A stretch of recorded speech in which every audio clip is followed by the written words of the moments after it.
Welcome to our Mahaperiyava களஞ்சியம் channel. இன்னைக்கு நம்ம பார்க்க போகிறது தெய்வத்தின் குரல் 4ஆம் பாகம் 6ஆம் அத்தியாயம் போர் தீர்ந்து அமைதி காண. அதில் தீயவை அனைத்தும் ஆசையில் இருந்தே. சட்புருக்கள் என்று 6 உட்பகைவர்களை சொல்வதில் காமம், குரோதம், லோபம் முதல் 3, மோகம், மதம், மாத்சரியம் என்பவை பாக்கி 3. யோசித்து பார்த்தால் இதுகளும் காமத்திலே ஆசையிலே பிறந்தவைதான். மோகம் என்பது என்ன? ஒன்றிடம் ஆசையினாலே அப்படியே அறிவிழந்து மயங்கி கிடப்பதுதான். மதம் என்பதும் தம் ஆசைப்படியெல்லாம் இருக்கலாம் என்ற திமிர்தான், அல்லது நம் ஆசைப்படி நடந்துவிட்டது என்ற திருப்தியில் உண்டாகும் கொழுப்புத்தான். மாத்சரியம் என்பதாக இன்னொருத்தனிடம் பொறாமைப்படுவது எதனால்? நம்மிடம் இல்லாத எதுவோ ஒன்று அவனிடம் இருக்கிறது. பணமோ, புத்தியோ, செல்வாக்கோ, எதுவோ ஒன்று அது நம்மிடம் இல்லையே என்பதால் தான் மாத்சரியம். அதாவது அது நமக்கு வேண்டும் என்ற ஆசைதான் மாத்சரியத்தை உண்டாக்குகிறது. இவ்வாறாக உட்பகைவர் என்கிற 6 அசுரர்களுக்கும் காமம்தான் மூலம் என்றாயிற்று. ஆகையால் சதா சர்வ காலமும் நம்மை பீய்த்து பிடுங்கிக் கொண்டிருக்கிற தேவாசுர யுத்தம் நிற்க வேண்டுமானால் மூல விரோதியாக இருக்கப்பட்ட காமம் என்கிற அசுரனை இல்லாமல் பண்ணிவிட வேண்டும். ஜீவன் சாந்த நிலை அடைய ஒரே வழி ஆசா நாசம்தான்.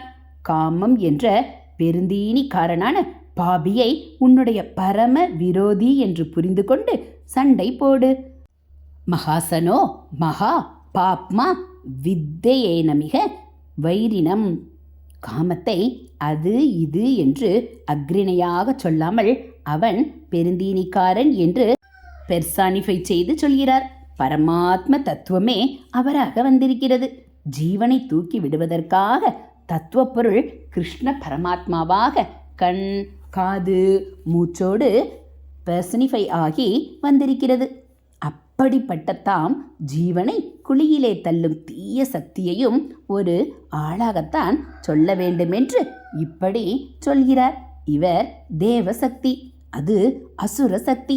மகாசனன் மகா பாப்மா என்று காமத்தை அல்லது காமனை, அவனிலே குரோதனும் அடக்கம். அப்படிப்பட்ட காமனை சொல்கிறார். மகாசன பெருந்தீனிக்காரன். அசனம் என்றால் சாப்பாடு, அசனன் என்றால் சாப்பிடுகிறவன். அக்னிக்கு ஹுதாசனன் என்று பெயர். ஆகுதியை சாப்பிடுபவனாதலால் இப்படி பேர். மகா அசனன் நிறைய சாப்பிடுகிறவன். கொண்டா கொண்டா என்று வாங்கி சாப்பிடும் குண்டோதரன். விஷயானுபோகங்களை இப்படித்தான் இந்திரியங்கள் மூலம் வாங்கி வாங்கி தின்று கொண்டே இருக்கிறான் காமன். இவன் மகா பாப்மா. பாப்மா என்றால் பாபம். உபனிஷத்தில் ஆத்மா பாபமற்றது என்று சொல்லுமிடத்தில் அபகத பாப்மா என்று இருக்கிறது. காமத்தை காமன் என்கிற மாதிரி அவனையே பாபி, பாபாத்மா என்ற அர்த்தத்தில் பாப்மா என்கிறார். சாதாரண பாபி இல்லை, மகா பாப்மா, அதாவது பெரும்பாவி. ஜீவர்களை பாபத்தில் புகுத்துவது யார் என்று அர்ஜுனன் கேட்டானே, அது இவன்தான். அதனால் இவன் மகா பாபத்தின் வடிவமாகவே இருக்க வேண்டும். இவனையே சம்சாரத்தில் பெரிய சத்ருவாக நீ அறிய வேண்டும் என்கிறார் பகவான். வித்யேனம் இக வைரினம்.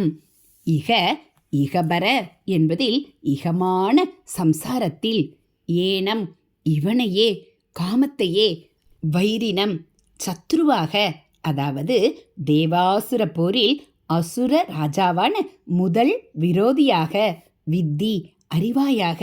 இப்போது கௌரவ சேனையோடு நீ போட வேண்டிய யுத்தம் லோகத்துக்காக. உனக்காக நீ போட்டுக்கொள்ள வேண்டியது துரியோதனன் ஸ்தானத்தில் ஆசை அசுரன் தலைமை வகிக்கிற துர்விருத்தி சேனையோடுதான் என்கிறார் பகவான். சரி, ஆசையால் தான் அத்தனை கஷ்டமும் என்று தெரிந்துவிட்டது.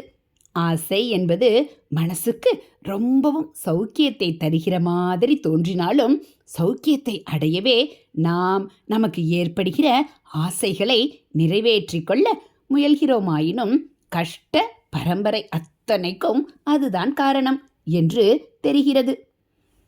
ஆச்சாரியால் தம்முடைய பாஷ்யத்தில் இதன் நிமித்தமாகத்தான் பிராணிகளுக்கு சர்வ அனர்த்த பிராப்தியும் என்கிறார்.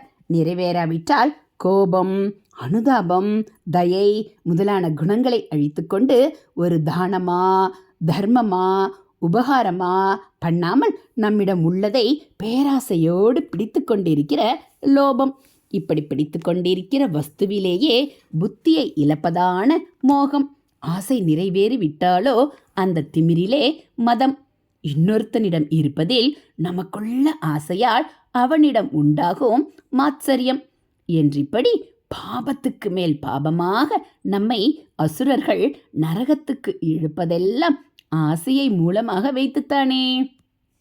ஆசை என்பது எப்படி பார்த்தாலும் பொல்லாததாக இருக்கிறது. நிறைவேறினாலும் மதத்தை உண்டாக்குகிறது. ஆசை தன்னுடைய நிறைவேற்றத்தால் கிட்டிய பொருளிடம் மோகத்தையும், அதை கொஞ்சம் கூட மற்றவர்களுக்கு பிரயோஜனப்படுத்தக்கூடாது என்ற லோப குணத்தையும் ஏற்படுத்துகிறது. நிறைவேறாவிட்டாலோ குரோதம், மாத்சரியம் இவற்றை ஏற்படுத்துகிறது. இது தெரிந்துவிட்டது. அதாவது அத்தனை கஷ்டமும் காமம் ஒன்றால்தான். எல்லா கஷ்டத்துக்கும் மூலமான அசுரன் இதுதான் என்று தெரிந்துவிட்டது. சௌக்கியத்துக்காக ஆசைப்பட்டு பரம அசௌக்கியத்தில், கஷ்டத்தில் போய் மாட்டிக்கொள்கிறோம். ஹரஹர சங்கர ஜெய ஜெயசங்கர, ஹரஹர சங்கர ஜெய ஜெயசங்கர. மகா பெரிவாச்சரணம்.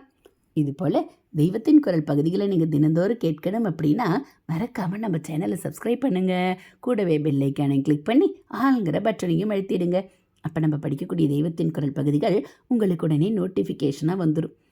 நம்ம சேனலில் வரக்கூடிய ஆன்மீக கதைகள், தெய்வத்தின் குரல் பகுதிகள், மகா பெரிவா மகிமை, ஆலய உலா எல்லாம் உங்களுக்கு பிடிச்சிருந்தா ஒரு லைக்கும் கமெண்ட்டும் கொடுத்து உங்களுக்கு தெரிஞ்சவங்களுக்கும் ஷேர் பண்ணுங்கள். தேங்க்யூ.